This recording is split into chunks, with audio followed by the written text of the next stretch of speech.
Welcome back, and we're halfway there.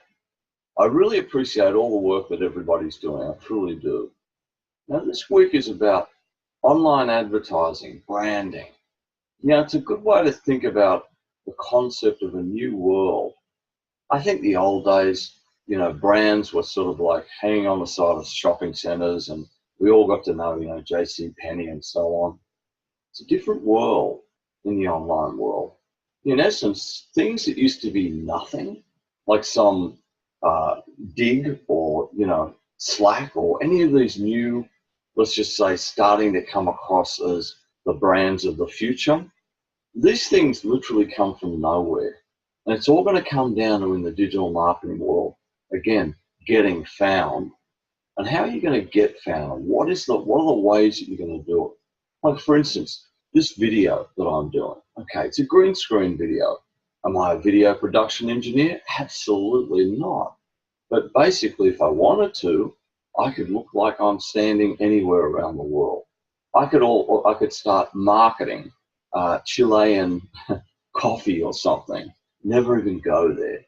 So I think what you've got to look at when you're going to get into online branding and advertising, it's a very, very different world, meaning it's frankly an imaginary world.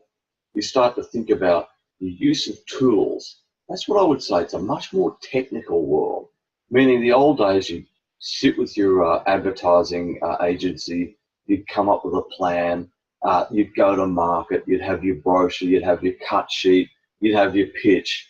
There's nothing wrong with that. You still use all of those same methods, but right now we may want to go on Pinterest, and it may be about the image. We may want to have some sort of a advertising campaign on Facebook. So it's really nothing's changed, but I think you've got far less time to have an impact. You've got to have an impact like that. I think before, you had the billboard, or you had something that was more visible, and brands took a long time to build up.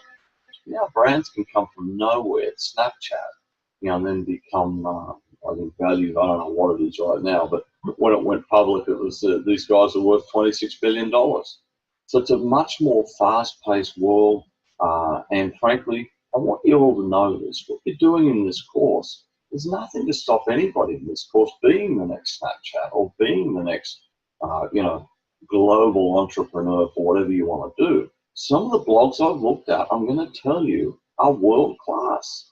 Don't think, oh, I'm just some student doing this course. Yes, you are. But that doesn't mean you can't actually go out into the market. So start thinking about types of tools you can use, video production. And I think some people, depending on what your age group is, this is common sense. It's stuff that people are doing all the time. They living on Instagram, Pinterest, all that sort of stuff. It's a different world. It's all about ranking. It's all about getting out there. Some of the stuff that I'm involved in blockchain, it's about where you're ranked on the subreddits and where you're actually ranked on Telegram. And there's different media outlets, I would put it that way. In the old days, like a press release, you'd print it up and you'd take it around and show people. Now it's not about just the press release. It's about the press release and basically where you can get it, which actual channels, which outlets, which digital media outlets, which social media. Now there's a whole different thing out there called circles, where you're actually targeting particular circles within the social media. So anyway, I hope you're having fun. Always give me a call if you need any help. Thank you so much.